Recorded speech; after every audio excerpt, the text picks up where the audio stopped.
Мама з мусором, біля рівера. Я не знаю, куди йти. Чую стрільбу по нас. I'm gonna fucking shoot them. For the second week straight, fighting has ramped up across most of the front lines. Russian forces have been especially active around Pokrovsk, Toretsk, and Lyman, as well as in the Kursk and Sumy regions. With talks coming up with Trump, Ukrainian sources claim that the Russians are trying to show they can still go on the offensive, even if the gains are minimal. Since Tuesday, Russian military sources have been reporting Ukrainian ground attacks in Belgorod Oblast, claiming that Ukrainian units are attempting to breach defenses along the Russian border in the Krasnoyarsk district, which borders the Kursk region. Ukrainian officials have been reluctant to comment on the Belgorod operation. Andriy Kovalenko, head of the Center for Counteracting Disinformation, initially dismissed reports as Russian fabrications. In quotations, "They made it up. They won. This often happens with Russians," he wrote on Telegram. However, President Zelensky later acknowledged the operation, framing it as a preemptive measure to prevent Russia from opening new fronts. He noted that Russia is concentrating forces along the Sumy border for a potential strike, while also building up troops near Kharkiv and in the Zaporizhia direction. On Tuesday 18th of March, Russia's defense ministry officially announced that Ukraine attempted to infiltrate troops into the western Belgorod Oblast at 5:50 a.m., targeting the Demidovka and Prilesye settlements. Moscow claimed that the operation was aimed at creating a negative backdrop for the US-Russia presidential phone call and discrediting Donald Trump's peace initiatives. Russian officials asserted that Ukrainian forces made 5 attempts to attack Belgorod on Tuesday, all of which were allegedly repelled.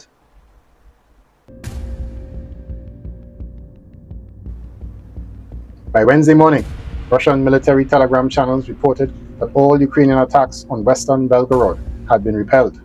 However, they acknowledged that the situation remained complex and warned that Ukraine was reinforcing its reserves and preparing for further strikes. In quotations, up to 200 Ukrainian soldiers and 29 military vehicles, including 5 tanks, 16 armored personnel carriers, and 3 engineering vehicles were involved, according to their statement. And as will be revealed below, most experts see little value in attacking Belgorod and consider it, at best, a diversionary maneuver. So today's video will be another frontline update covering the Kursk, Sumy, and Pokrovsk fronts based on your reports. It will also cover some newer sectors like the Lyman sector, as well as this belated Belgorod offensive. As I persist in my battle against consistent ad revenue restrictions and limited reach in the algorithm, I ask that you continue to support my work with super thanks donations, and most of all, consider joining the exclusive channel membership community. This is where I actually post more content for my members than for the public.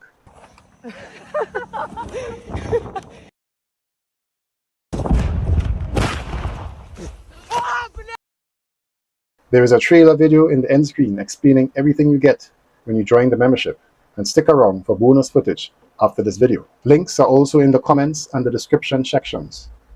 And let's get into it.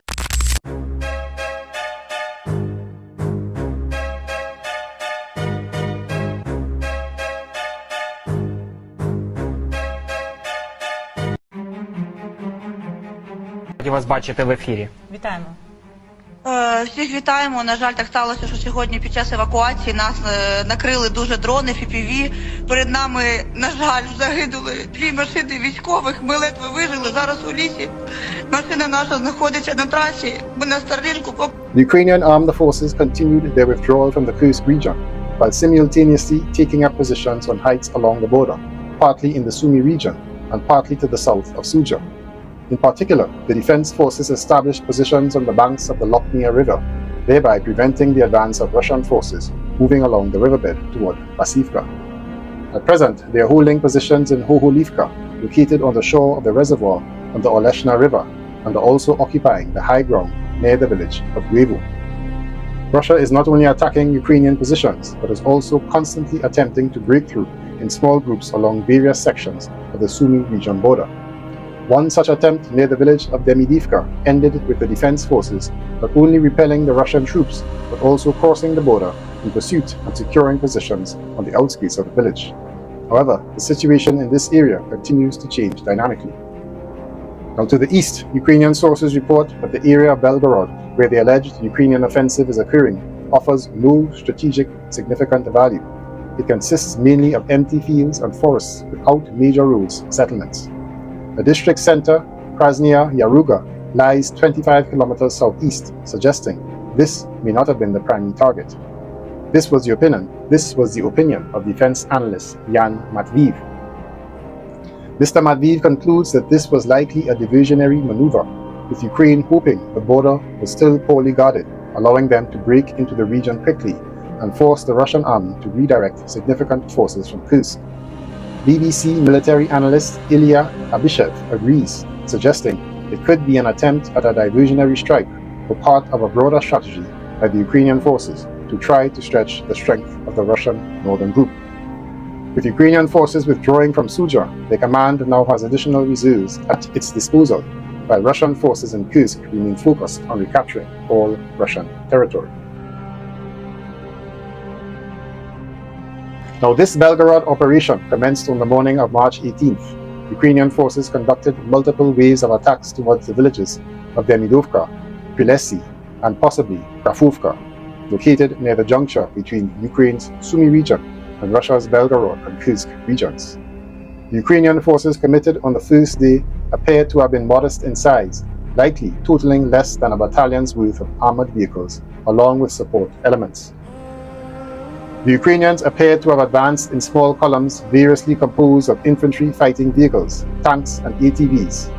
Wissent 1 MC, IMR-2 and UR-77 obstacle-clearing vehicles carved the path through Dragon's Teeth obstacles and minefields near the border.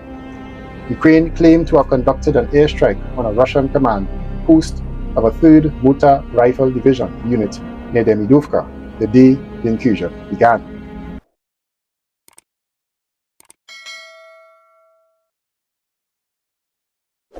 The attacking forces were likely also supported by artillery and first-person view strike drone units.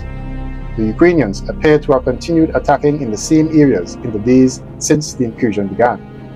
Demidovka seems to be the main effort. Russian reports and video footage suggest these attacks have employed a mix of armored vehicles and small groups of infantry moving on foot or ATVs. Now, as to the composition of the Ukrainian units in this Belgorod incursion. Unlike Kiev's cross-border raids in 2023 and early 2024, which were conducted allegedly by pro-Ukraine Russian nationals subordinate to Ukrainian military intelligence, the Belgorod operation involves regular units.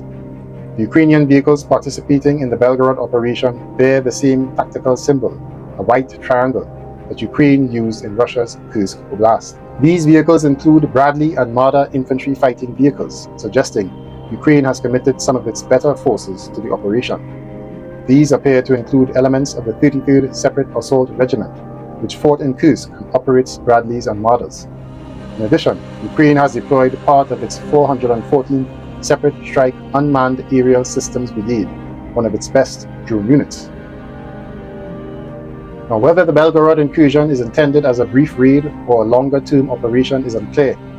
Ollie Carroll of The Economist reported that Kiev had been planning the operation for 3 weeks and aims to establish a buffer zone, suggesting an intention for a sustained presence.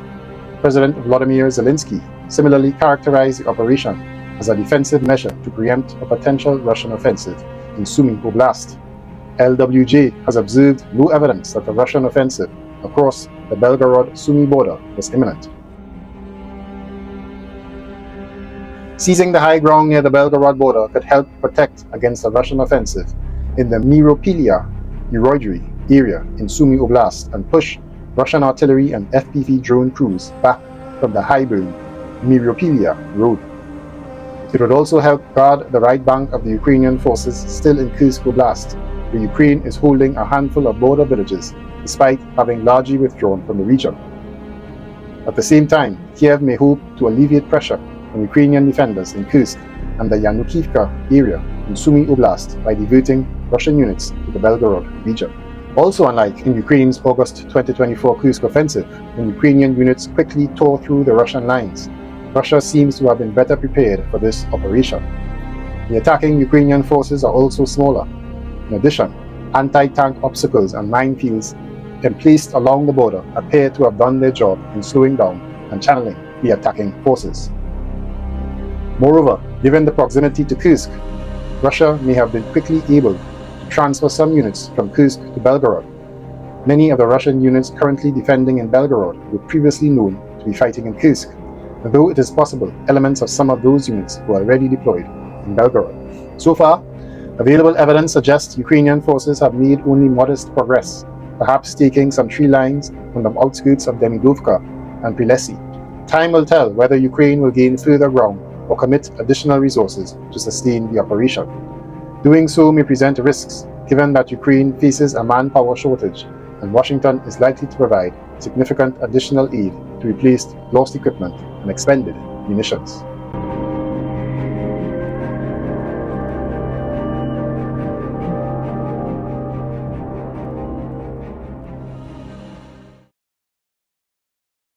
Now further up north in the Kupyansk sector, after the defense forces carried out a series of counterattacks on the Kupyansk front and retook the village of Fiholivka, part of the positions near Zapadny, as well as areas north of Kupyansk on the left bank of the Oskil River, Russian forces began searching for new weak spots in Ukrainian defenses.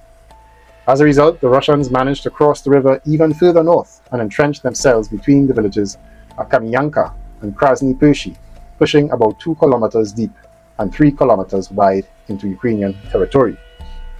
If the Ukrainian armed forces are unable to quickly eliminate this new foothold, the Russians will attempt to expand it both northward toward the Russian border and the village of Topoli, which they had captured earlier, as well as southward in the direction of Fiholivka and Borichna.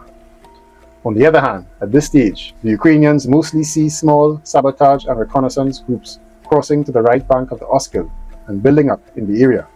However, Ukrainian sources believe that the Russians currently lack the capability to transfer armored vehicles or launch larger-scale offensives there.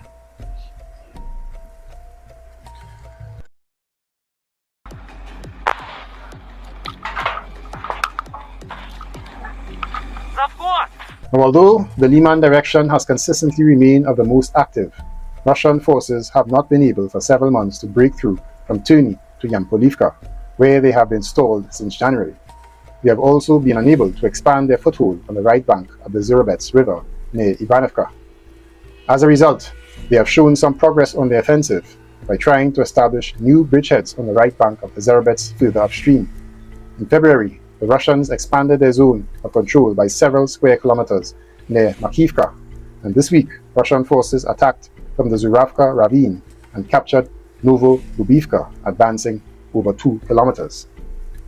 The next step will be to link the 3 bridgeheads and form a wide front stretching nearly 20 kilometers, allowing the Russians to advance towards Lyman, not only from the east, but also from the north.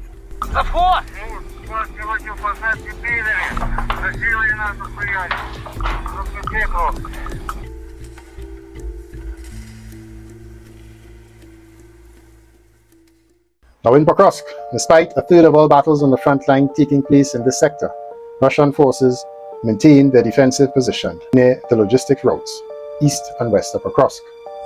A 10 to 15 kilometer wide kill zone established by Russian drones has neutralized most of the Ukrainian counterattack efforts.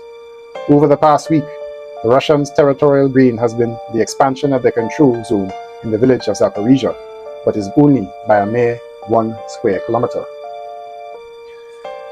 Heavy fighting continues in the grey zone between Andriivka and Constantinople, as well as within both settlements themselves. However, the Russians have seized Constantinople a couple of weeks ago. The Russians have concentrated significant efforts on dislodging the Ukrainian armed forces in these villages. On the Pokrovsk axis, some of the fiercest battles are taking place in the settlement near Shevchenko, which is almost entirely a grey zone, not controlled by either side as claimed by Ukrainian sources. Ukrainian forces are concentrated in the north, while Russian troops hold the south, from where they are attempting to push the Ukrainians back beyond the Solodenka River. On the opposite flank, the Ukrainian defense forces have entrenched themselves and are trying to prevent the Russians from advancing toward the section of the Pokrovsk-Konstantinivka highway near the village of Vozdivizhenka.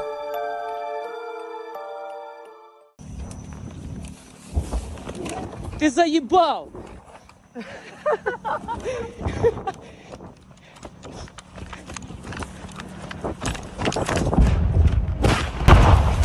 А, блядь!